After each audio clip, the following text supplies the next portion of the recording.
बिस्मिल्लाहिर्रहमानिर्रहीम। अस्सलाम वालेकुम नादरीन, आप यूट्यूब चैनल देख रहे हैं, मैं इमरान खान हूँ। नादरीन, एक ख़बर छपी है फाइनेंशियल टाइम्स में, और ये फाइनेंशियल टाइम्स जो है वो कोई आम अखबार तो है नहीं, ये बैनुल-अक़वामी सतह का एक मंजा हुआ अखबार है। और इसके अंदर ख़बरें जो हैं वो बड़ी ठीक ठाक छानबीन के बाद छपती हैं। तो एक इन्होंने, क्योंकि दुनिया की सबसे बड़ी स्टोरी है कि इस वक्त ईरान और अमेरिका के बीच में जंगबंदी हो रही है, और स्विट्ज़रलैंड के अंदर इस मुआहदे के ऊपर दस्तखत होने जा रहे हैं। वहाँ पे अमेरिका की क़यादत भी जाएगी और ईरानी क़यादत भी आएगी, और यूरोप के पुरफ़िज़ा मकाम में स्विट्ज़रलैंड में ये सब कुछ होगा। उन्होंने जो स्टोरी की उस पर आसिम मुनीर साहब के जो हमायती हैं वो बहुत भड़क उठे हैं, बहुत गुस्से में। फाइनेंशियल टाइम्स की स्टोरी क्या है, यहाँ मैंने उसका पूरा ट्रांसलेशन निकाल के अपने सामने रखा है। और ये स्टोरी एक्चुअली एक्सपोज कर रही है कि पाकिस्तान के पास वो सलाहियत नहीं थी मुज़ाकरात करवाने की, या पाकिस्तान वो नताइज हासिल नहीं कर सका मुज़ाकरात में जो अमेरिकन चाहते थे, और फिर कतरियों को सामने आना पड़ा। और फिर जो कतरी हुक्मरान हैं उनके नाम भी लिखे गए स्टोरी के अंदर, जिन्होंने बड़ा अहम रोल प्ले किया ईरान और अमेरिका को मुज़ाकरात की मेज़ के ऊपर बिठाने में और एक नतीजा निकालने में। ऐसा नहीं कहा गया स्टोरी में कि पाकिस्तान नाकाम हो गया, लेकिन यह बताया गया कि कतरियों की है असल कामयाबी, और ये सहरा मुज़ाकरात की कामयाबी का उनके सर पे जाता है। अब पाकिस्तान के अंदर आपको देखें, ज़मीन आसमान के कलाबे मिला रहे हैं लोग। यहाँ पे फैसल वाडा का स्टेटमेंट आता है, वो बड़ा इंटरेस्टिंग स्टेटमेंट है, मैं आपके सामने ज़रूर रखना चाहूँगा। फैसल वाडा ने कहा कि फील्ड मार्शल आसिम मुनीर ने मुआहदे का मुसव्वदा तैयार करके टाइप भी खुद अपने हाथ से किया। यानी यहाँ पे इस तरीके से गेम उठाई जा रही है, लगातार जूते पॉलिश हो रहे हैं कि आसिम मुनीर ने दुनिया को जंग से बचा लिया और आसिम मुनीर ने ये मुज़ाकरात करवाए। लेकिन फाइनेंशियल टाइम्स की स्टोरी कुछ और कह रही है। अब दुनिया भर के जो जरीदे हैं, अखबारात हैं, वहाँ इसके ऊपर तबसरा किया जा रहा है, और बहुत बड़े बड़े लोग, बड़े तगड़े लोग जो है वो इसके ऊपर अपना मौक़िफ़ भी दे रहे हैं। स्टोरी क्या है पहले आप वो देख लीजिए, आपको समझ आ जाएगी। स्टोरी ये कहती है कि जी अमेरिका और ईरान के दरमियान हतमी मुआहदा कतर ने करवाया है या पाकिस्तान ने करवाया है। इस पे फाइनेंशियल टाइम्स की एक बड़ी स्टोरी है। मुआहदा कैसे तय पाया, ये है जी मेन चीज़। और इसके अंदर उन्होंने पूरी स्टोरी में लिखा कि कितने उतार चढ़ाव आए। कई मरतबा मुआहदा बिल्कुल करीब पहुंच जाता था और फिर एकदम लड़ाई हो जाती थी। शुरू में पाकिस्तान इसके बीच में आया और पाकिस्तान ने एक सालिस के तौर पे काम किया, जबकि कतरी, मिस्री और तुर्की जो है वो पाकिस्तान की मदद कर रहे थे। लेकिन पाकिस्तान मतलूबा नताइज हासिल करने में कामयाब नहीं हो सका। चंद घंटे तो ऐसे भी रहे कि जिसमें कतरी सालसों को यकीन करने का मौका मिल गया कि शायद अब बहुत मुश्किल होगा, और कई दफ़ा उन्हें ऐसा लगा कि शायद अब मुश्किल टल चुकी है। फिर बहुत सारी स्टोरी के अंदर उतार चढ़ाव बताए गए कि जैसे ही मुज़ाकरात होते थे और चीज़ें करीब आती थीं, वैसे ही दोबारा से अमेरिका या इसराइल फिर से अटैक कर देते थे। कभी ईरान जवाबी अटैक करता था। तो जो सबसे बड़ी रुकावट थी दोनों के बीच में, कोई मुआहदा नहीं हो पा रहा था, वो कतरियों को समझ आई मई के मिड में। क्योंकि यानी मई तक तो पाकिस्तान कोशिश कर रहा था। देखिए, फरवरी में ये जंग शुरू होती है, 28 फरवरी को। मार्च और अप्रैल लगभग जंग के अंदर गुजर जाते हैं। फिर पाकिस्तान के वज़ीर आज़म को बीच में डाला जाता है कि आप जंगबंदी का कहें ताकि जंगबंदी हो जाए। फिर पाकिस्तान का वज़ीर आज़म जंगबंदी के लिए कहता है, और अगले चंद दिन पाकिस्तान ने कोशिश भी की, बड़ा जोर लगाया, लेकिन ईरानियों को पाकिस्तानी कायल नहीं कर पाए कि अमेरिकन क्या चाह रहे हैं। अच्छा, इस खबर के अंदर यह बताया गया है कि, या तासुर दिया गया है कि field marshal Asim Munir America की तरफ से मुज़ाकरात कर रहे थे, वो ईरानियों की तरफ से मुज़ाकरात नहीं कर रहे थे। वो अमेरिका की जानिब से वेल ब्रीफ्ड थे, यानी अमेरिकन ने उनको बताया हुआ था कि उन्हें क्या चाहिए ईरानियों से, और वो उसी के लिए कोशिश कर रहे थे। लेकिन मई के वस्त में सूरत हाल बहुत ज़्यादा ख़राब हो गई। फिर जनाब अमेरिकन ने कतरियों को आगे किया, और कतरियों का इसमें बहुत तजर्बा है। कतरियों ने पूरी दुनिया के अंदर ये तालिबान का अमेरिका का डील वो भी उन्होंने करवाया था। उससे पहले और बहुत सारे जो मीडिएशन के मामला आते हैं दुनिया में, कतरी बहुत अहम और तजर्बाकार है इस काम में। उनके नाम भी हैं, मैं आपको भी बताता हूँ। तो प्रॉब्लम ये हो रहा था कि डोनाल्ड ट्रंप को बहुत जल्दी थी मुआहदा करने में। वो ये चाहता था कि फटाफट मुआहदा हो जाए। डोनाल्ड ट्रंप की बेसब्री थी, और वो मुआहदे के अंदर अपने टारगेट रख के बैठा हुआ था कि ये काम होने चाहिए। वो उजलत में मुआहदा करना चाह रहा था। जबकि ईरान के लिए एक और मसला था। उनके लिए मसला ये था कि वो इस मुआहदे को ईरानी निज़ाम में जायज़ और दुरुस्त तरीके से देखा जाए, ऐसा बनाए कि ईरानियों को लगे कि वो लड़ाई हारे नहीं है, और ये मुआहदा उन्हें जायज़ लगे, और ऐसा ना लगे कि कहीं उन्होंने हथियार डाल दिए। ईरानियों के लिए ये मसला था। दूसरा, ईरानियों के बारे में लिखा गया इस आर्टिकल में कि वो एक एक लफ्ज़ को गौर से पढ़ते हैं और अल्फाज को तब्दील भी करवाते हैं। वो बड़े शानदार, बड़े धीमे लहजे के और बड़े तरीके से चलने वाले, बड़े समझदार किस्म के मुज़ाकरातकार हैं। तो ईरानियों की तारीफ की गई इस आर्टिकल में, और ये खबर आती है कतरियों की जानिब से जो इस मुज़ाकरात का हिस्सा थे, या सोर्सेज जो इसके अंदर शामिल थे ईरान में, कतर में, पाकिस्तान में या अमेरिका में, उन सोर्सेज से फाइनेंशियल टाइम ने ये पूरी स्टोरी निकाल कर दी है। अब वो ये बताते हैं कि जनाब एक मौका ऐसा आया कि जब डोनाल्ड ट्रंप ने ईरानी तजावीज़ को कचरे का एक टुकड़ा करार दे दिया, और फिर उसके बाद वाशिंगटन ने कतर को कहा कि आप आगे बढ़ें, और मई के वस्त में ये लोग बीच में आते हैं। इनमें अली अस्सवादी और हमद अल कबेसी, ये दो अहम ऑफिशियल्स हैं, बहुत अहम लोग हैं कतर के। ये इस मुज़ाकराती अमल का हिस्सा बन जाते हैं, और ये बार बार तेहरान के दौरे करते हैं। यानी ये ईरान गए और खुफिया तौर पे गए, इन्होंने किसी को नहीं बताया कि ये ईरान जा रहे हैं। इन्होंने खुफिया ईरान के दौरे किए, बार बार किए। अमेरिका को इस बात का पता था, लेकिन ये पब्लिक नहीं करते। कतरियों की ये खूबी ये है कि वो जो भी मुज़ाकरात करवाते हैं वो खामोशी के साथ काम करते हैं, वो अपनी पब्लिसिटी नहीं करते, उन्हें शोर डालने का शौक नहीं है, वो सिर्फ अपना टारगेट अचीव करते हैं। पाकिस्तान ने रोला ज़्यादा डाला हुआ था, काम पाकिस्तान कर नहीं पा रहा था इस आर्टिकल के मुताबिक। फिर उन्होंने कहा जी कि मुज़ाकरात अभी काफ़ी आगे बढ़े ही थे कि ईरान पर अमेरिका और इसराइल ने दोबारा हमला कर दिया, और दोबारा से हालात ख़राब हो गए। और 2 मरतबा ऐसा हो चुका था कि जैसे ही मुआहदा चल रहा होता था, मुज़ाकरात चल रहे होते थे, तो बीच में हमला कर दिया जाता था और हालात ख़राब हो जाते थे। फिर मंगल 19 मई को कतरी वफद नायब सदर जेडी वेंस और स्टीव विटकॉफ और जेरेड कुशनर को ब्रीफिंग देने के लिए वाशिंगटन पहुंचा, और उन्होंने गजा में इसराइल हमास जंग को ख़त्म करने के लिए डोनाल्ड ट्रंप के मंसूबे पर उन्होंने कहा ये काम करें आप फटाफट, क्योंकि अगर आप वहाँ पे लड़ाई ख़त्म, देखें इन्होंने इससे पहले काम किया था हमास की और इसराइल की जंगबंदी के लिए भी, और अब ये बार बार ये समझा रहे थे कि इसराइल जो लबनान के ऊपर अटैक करता है उससे प्रॉब्लम क्रिएट होती है। तो जून में फिर लबनान के ऊपर अटैक किया गया, फिर ईरान ने भी वापस हमला किया, फिर बार बार झड़पें होती रही, लेकिन मुज़ाकरात साथ साथ चलते रहे। तो कतरियों ने कम से कम ईरान को ये समझाया कि मुज़ाकरात अगर नाकाम हो जाते हैं तो उनको कितना नुकसान होगा और कामयाबी में कितना फ़ायदा होगा, और अमेरिकन को ये बताया और उन्हें कायल किया कि इन शराइत के ऊपर तो ईरान कभी नहीं मानेगा, तो कुछ चीज़ें जो है इनका हल निकल सकता है। बहरहाल दोनों फ्रीकैन को आहिस्ता आहिस्ता, यानी दोनों को लगता था उनका पल्ला जो है वो भारी है, ईरानियों को लगता था कि हम तगड़े हैं, अमेरिकन को लगता था हम इनको तबाह कर देंगे, और इसलिए दोनों बात मानते नहीं थे। फिर कतरियों ने इसके अंदर, क्योंकि उनका बहुत वसी तजर्बा है ये काम करने में, उन्होंने कुछ ना कुछ करके ये मुज़ाकरात कामयाब बनाए। और एक मौका ऐसा भी आया कि तमाम अरब हुक्मरानों ने और फील्ड मार्शल ने डोनाल्ड ट्रंप को फ़ोन करके हमला ना करने की दरख्वास्त की थी। फिर इसके अंदर एक जुमला है जो ख़ास तौर पे मैं आपको बताना चाहूँगा कि ट्रंप के साथ फील्ड मार्शल के ताल्लुकात की बदौलत पाकिस्तानी अच्छी तरह से ब्रीफ्ड थे और इस अमल का चेहरा थे, यानी पाकिस्तानियों को सामने रखा गया था। लेकिन कतरियों ने खामोशी से दोनों फ्रीकैन को करीब लाने के लिए ज़्यादातर भारी भरकम काम किया। तो असल काम जो है वो ये आर्टिकल बता रहा है कि कतरियों ने किया है। क्रेडिट पाकिस्तान ही ले ले, बेशक पाकिस्तानी जाके वहाँ पे स्विट्ज़रलैंड के अंदर, क्योंकि देखें ना ये होना तो पाकिस्तान के अंदर था मुआहदा। अगर पाकिस्तान अमेरिका की खुशनुदी कर पाता या इसके लिए कोई नतीजा खेज पाकिस्तान इकदाम कर पाता। अब देखिए मैं आपको एक चीज़ बड़ी क्लियरली बताऊँ, ये मोहित पीरजादा साहब को सुन रहा था, उन्होंने भी यही बात की, तो बात ये ठीक है। हमारी जो मिलिट्री एस्टेब्लिशमेंट है ना, वो इस तरह ट्रेंड ही नहीं है कि वो मुज़ाकरात कर सके या बातचीत कर सके, उनके अंदर ये सलाहियत ही नहीं है।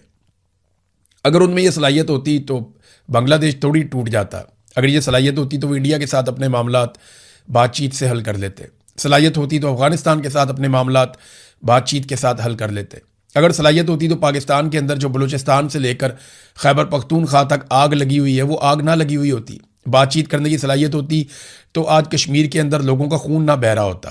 बातचीत करने की अगर सलाहियत होती तो पाकिस्तान तहरीक इंसाफ की मुखालफत में जो दर्जनों लोग कत्ल कर दिए गए, पाकिस्तान की मईशत का बेड़ा गर्क कर दिया गया, तो ये ना हो रहा होता।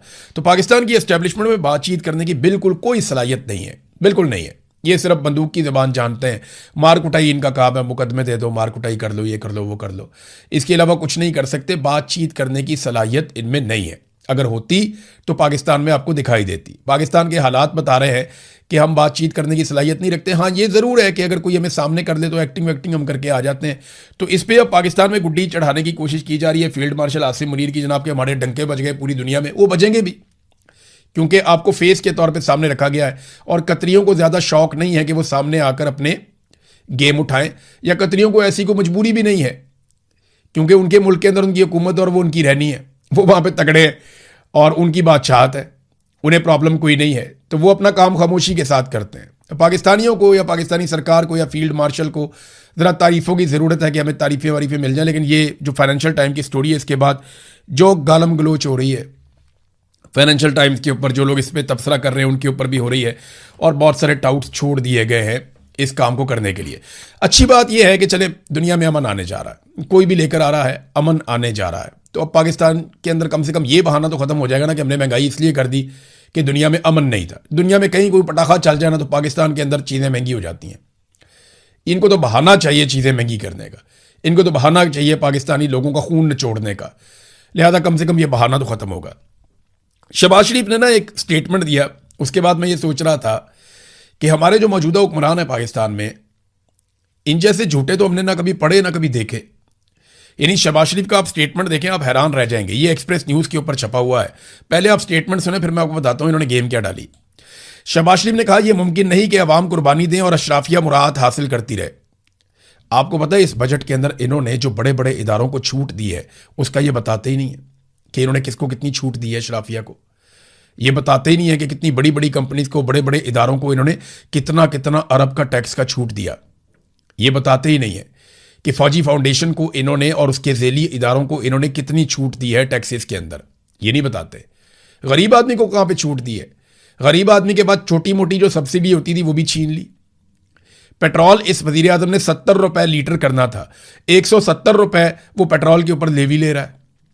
यानी जितने रुपए का लीटर करना था उससे इमरान खान के दौर में पेट्रोल जितने रुपए का बिक रहा था ना उससे ज्यादा तो ये लेवी ले रहे हैं। सिर्फ पेट्रोल की कीमत तो उसके बाद है, बाकी टैक्सेस उसके बाद है।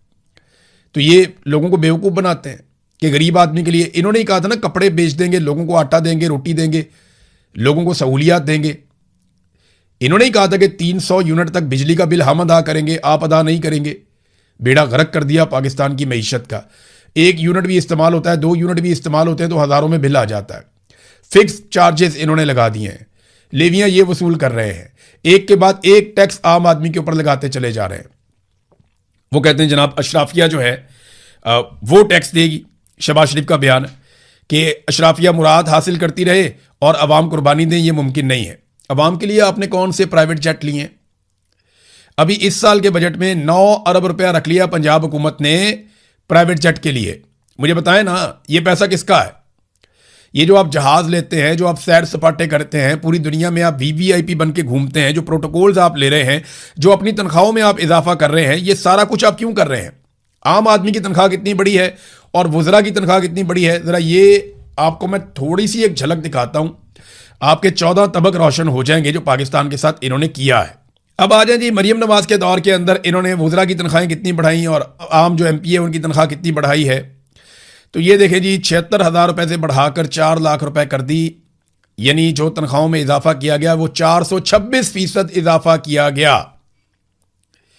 1 जनवरी 2025 से नाफिज किया गया, तब तो और भी बढ़ गई। 426% तनख्वाह बढ़ाते हैं MPA की और आम पाकिस्तानी की तनख्वाह बढ़ाते हैं 7%। वज़रा की तनख्वाहें कितनी बढ़ाते हैं? 860%। 860%। और आपकी तनख्वाह कितनी बढ़ी है? 7%। एक 860, एक तरफ सिर्फ 7, इतनी तनख्वाह बढ़ाते हैं। स्पीकर पंजाब असेंबली की तनख्वाह इन्होंने बढ़ाई कितनी? 1.25 लाख से बढ़ा के 9,50,000 कर दी। डिप्टी स्पीकर की 1,20,000 से बढ़ा के 7,75,000 कर दी। और बाकी सबकी तनख्वाहों में भी 400% से लेकर 600% तक इजाफा कर दिया। यह इजाफा किया गवर्नमेंट ऑफ पंजाब ने। वफाकी हुकूमत ने भी इसी तरह इजाफा किया। 2025 में वफाकी वज़रा और मुशीरान की तनख्वाहें जो हैं वो 2 लाख रुपए से बढ़ाकर 5,19,000 रुपए तक कर दी गई। लगभग 200% के करीब इन्होंने या 2.5 गुना इन्होंने तनख्वाहें बढ़ा दी। आपकी तनख्वाह कितनी बढ़ती है? 7%। उनकी कितनी बढ़ती है? 250%। कितना फर्क है? तो ये अपनी तनख्वाहें ऐसे बढ़ाते हैं, फिर ये कहते हैं जनाब अशराफिया को हम कुछ नहीं देंगे और गरीबों को हम देंगे सारा कुछ।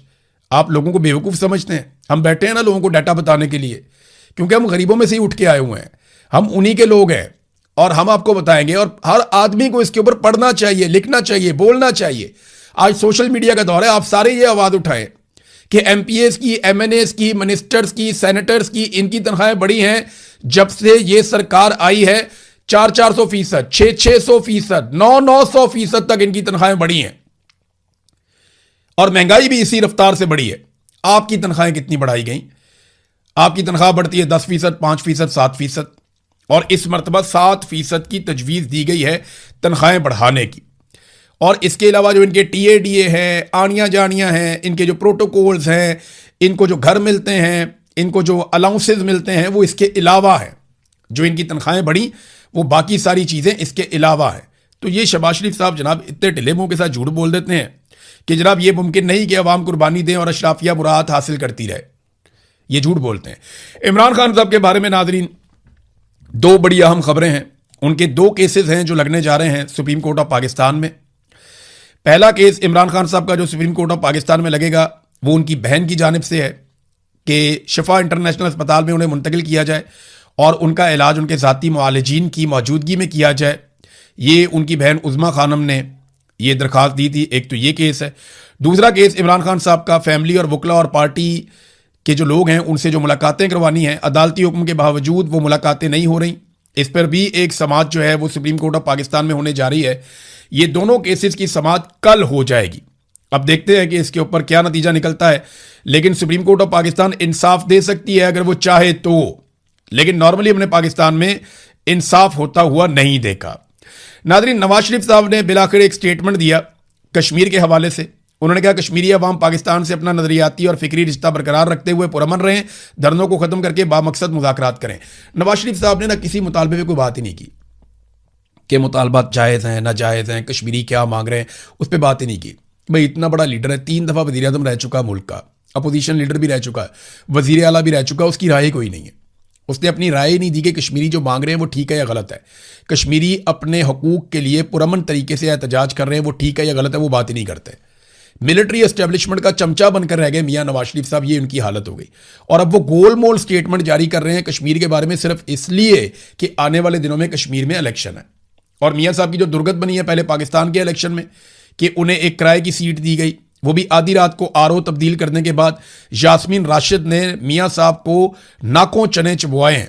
मियां साहब की नाक रगड़ी है ज़मीन के ऊपर, यास्मीन राशिद ने तबाह करके रख दिया, बर्बाद कर दिया। लेकिन मियां साहब जाली सीट के ऊपर, चोरी की सीट के ऊपर आकर बैठ गए ढीठों की तरह। और अभी भी मियां साहब वहीं पे बैठे हुए हैं लास्टिक की शलवार पहन के। जो उन्हें मिलिट्री एस्टेब्लिशमेंट कहती है मियां साहब आगे कह देते हैं। अब कश्मीर पे गोलमोल स्टेटमेंट इसलिए दिया क्योंकि कश्मीर में भी आगे इलेक्शन आ रहा है। ख्वाजा आसिफ साहब की नाज़रीन गैरत जागी है। ख्वाजा आसिफ साहब ने एक बात की, उसका जवाब असद कैसर ने दिया। पहले जरा सुने ख्वाजा आसिफ ने बात क्या की। ख्वाजा आसिफ ने कहा कि हम असद कैसर के घर ISI अफसरान की मौजूदगी में बिल्स की नोक पलक दुरुस्त करते थे। ये ऐसा कहा जैसे ये रोज करते थे। लेकिन वहां पे जो असद कैसर है उसने ये कहा कि ISI अफसरान FATF बिल पर अपनी इनपुट दे रहे थे। ये हुआ था मेरे घर पे। यानी ख्वाजा आसिफ ये कह रहे हैं कि हमने एक कानून साजी करनी थी और ये FATF की कानून साजी थी। हम गए इनके घर पे असद कैसर साहब के, और वहाँ पे ISI के अफसरान बैठे हुए थे और उनकी मौजूदगी में हम इस पे काम कर रहे थे और वो अपनी इनपुट दे रहे थे। असद कैसर कहते हैं जी बिल्कुल ये तो FATF का मामला था और उनकी इनपुट की हमें ज़रूरत थी। इंस्टीट्यूशनल मेमोरी एक होती है, उनको हमने बुला लिया था, उनसे हमने काम लिया था। देखिए जो ब्रीफिंग है वो मंगाई भी जा सकती है। आप ये कह सकते हैं कि हमें ये चीज़ों की ज़रूरत है, आप आकर हमें बताएं। लेकिन फौज की सियासत में मुदाखलत है, इससे इनकार नहीं किया जा सकता। इमरान खान के दौरे हुकूमत में भी थी, गलत थी, नहीं होनी चाहिए थी। लेकिन और इमरान खान साहब को इस बात का इदराक भी हुआ। इमरान खान साहब ने इस बात पे अफसोस का इजहार भी किया कि उन्होंने एस्टेब्लिशमेंट पे जितना भरोसा किया या जितना इमरान खान साहब ने मिलिट्री एस्टेब्लिशमेंट पर इन्हिसार किया अपनी हुकूमत चलाने में, वो उन्हें नहीं करना चाहिए था। इमरान खान साहब ने खुद इस बात के ऊपर एतराफ़ भी किया। तो इमरान खान साहब ने तो एतराफ़ कर लिया। जब ख्वाजा आसिफ साहब एतराफ़ कर रहे हैं, उनका ज़मीर जाग रहा है कि जनाब वहाँ ISI वाले बैठे थे, उस टाइम ख्वाजा आसिफ साहब को क्या हुआ था? तब तो आप इनकलाबी होते थे, तब तो मियाँ साहब इनकलाबी होते थे। बाहर निकल कर बताते ना कि अंदर ISI के अफसर बैठे हुए हैं, वो हमारे से कानून साजी करवा रहे हैं। आज ख्वाजा आसिफ ने यह बात क्यों की? वो इसलिए की कि वो PTI को और अपने आप को एक जैसा आज के दौर में दिखाना चाहते हैं। ख्वाजा साहब दौर बहुत आगे निकल गया है। ख्वाजा साहब कहते हैं मेरा ज़मीर जाग गया, इसलिए मैं ये बता रहा हूं कि ISI के बंदे वहां बैठे हुए थे जहां पे मैं कानून साजी कर रहा था। तो ख्वाजा साहब गलतियां तो सबसे होती हैं, तो गलतियों को ठीक भी करना चाहिए ना। आज आप बड़े फख्र से कहते हैं जनाब हाइब्रिड सिस्टम, दोगला निजाम चल रहा है, फौज और हम मिलकर सारे काम कर रहे हैं। आज सारे काम में आप कहते हैं आसिम मुनीर बराबर के शरीक हैं। तो उस दौर में अगर आईएसआई के अफसरान आपको बुरे लग रहे थे तो आज आपको क्यों अच्छे लग रहे हैं? उस दौर में भी बुरे थे, आज भी बुरे हैं। असूल है तो फिर एक ही होना चाहिए। और दूसरी बात यह है कि अगर आपका ज़मीर जाग रहा है तो ज़मीर को ज़रा थोड़ा सा और झंझोड़ें और यह बताएं कि 3 मरतबा आप एमएनए कैसे बने। आप ये बताएं कि जनरल बाजवा ने आपको एमएनए कैसे बनाया था। आप ये बताएं कि जनरल आसिम मुनीर ने आपको एमएनए कैसे बनाया। आप ये बताएं कि रेहाना डार के मुकाबले में आपको जाली फॉर्म 47 कैसे जारी किया गया। जब टीवी चैनल ने बता दिया कि आप इलेक्शन हार चुके हैं, आप फारिग हो गए हैं, तो फिर आप रातों रात इलेक्शन कैसे जीत गए? ख्वाजा आसिफ साहब, ज़मीर जगाना है तो ज़मीर को पूरी तरह से जगाइए, हाइब्रिड निज़ाम को लात मारिए। और मुझे लगता है ख्वाजा आसिफ इसलिए बोल रहे हैं कि अभी वजारतें तब्दील होने का वक्त आ गया। तो ख्वाजा साहब को लगता है कि थोड़ा ब्लैकमेल करूंगा तो मुझे कोई वजारत मिल जाएगी। और वजारतों के बारे में बताया जा रहा है कि मोहसिन नकवी की, इसहाक डार की, ख्वाजा आसिफ की और एहसन इकबाल वगैरह की कुछ लोगों की वजारतें तब्दील हो सकती हैं। तो देखते हैं वजारतों की तब्दीली में क्या होता है। भारत गिलगित बल्तिस्तान में नताइज नाजरीन अब जारी कर दिए गए हैं। मिलिट्री एस्टेब्लिशमेंट का इलेक्शन था, उनकी मर्जी के मुताबिक नताइज जारी होने थे। नताइज के मुताबिक पीपल्स पार्टी 11, नून लीग 6, आईपीपी 4, पीटीआई 2, पीटीआई के आज़ाद उम्मीदवार, बहुत सारी सीटें तो उनसे छीन भी ली, पीपल्स पार्टी को भी दे दी, पीएमएलएन को भी दे दी, और एमडब्ल्यूएम 1 सीट। तो कुल 24 नशिस्तें, 12-13 नशिस्तें आपको चाहिए, तो 11 तो पीपल्स पार्टी के पास है। अगर वो आईपीपी को अपने साथ मिला लें, पीपल्स पार्टी वाले जो 4 आज़ाद उम्मीदवार हैं वो चारों आईपीपी में चले गए। आईपीपी खुद एक भी सीट नहीं जीती और चारों आज़ाद उम्मीदवार वो पीपल्स पार्टी में चले जाते, उनकी हुकूमत बन रही है, या पीएमएलएन में चले जाते, वो मिलकर हुकूमत बना लेते। लेकिन नहीं, वो आईपीपी के अंदर गए क्योंकि उन्हें वहां का रास्ता दिखाया गया कि उधर चले जाओ, पैसे भी उधर है, वही आपको वजारतें लेकर देंगे। तो जनाब 4 उम्मीदवार चले गए गिलगित बल्तिस्तान के जो आज़ाद जीते थे, आईपीपी में चले गए और अब वो पीपल्स पार्टी के साथ मिलकर हुकूमत भी बनाएंगे। नाज़रीन, बजट की बात हो रही थी तो जरा थोड़ा सा मैं आपको और बता दूं बजट के बारे में कि पंजाब हुकूमत का है। पंजाब में सेहत और तालीम का जो बजट है वो 232 अरब रुपयों से मजीद कम कर दिया गया है। सेहत और तालीमी जो तरक्याती बजट है उसका 58% कम कर दिया गया है। ये नाजरीन बजट में वीआईपी जहाज के लिए 9 अरब रुपए होंगे। अब आप अंदाज़ा करें कि ये हमारी प्रायोरिटीज़ हैं कि तालीम और सेहत, इन 2 चीज़ों के बगैर कोई मुल्क आगे नहीं बढ़ सकता। तो तालीम और सेहत पे जो तरक्याती बजट है उसमें कट लगा दिया गया 58% का। पंजाब के अंदर 58% का कट लगा दिया गया। तालीम और हेल्थ, इनके अपने बच्चे बाहर जाएंगे, बाहर पढ़ेंगे, इनके अपना सेहत का सारा मामला पाकिस्तान से बाहर है, अपने अस्पताल पाकिस्तान में बनाए हुए हैं, वहां पे अपनी मर्जी के डॉक्टर रखे हुए, और जब दिल करता है इलाज के लिए पूरी दुनिया में जाते हैं। तो आम आदमी का क्या बनेगा? उसका तो बजट काटते जा रहे हैं, काटते जा रहे हैं, जेब भी काट रहे हैं, बजट भी काट रहे हैं, सहूलत भी नहीं दे रहे, पैसा भी छीन रहे हैं। अब तक के लिए इतना ही। अपना ख्याल रखिएगा, अपने चैनल का भी। अल्लाह हाफिज़।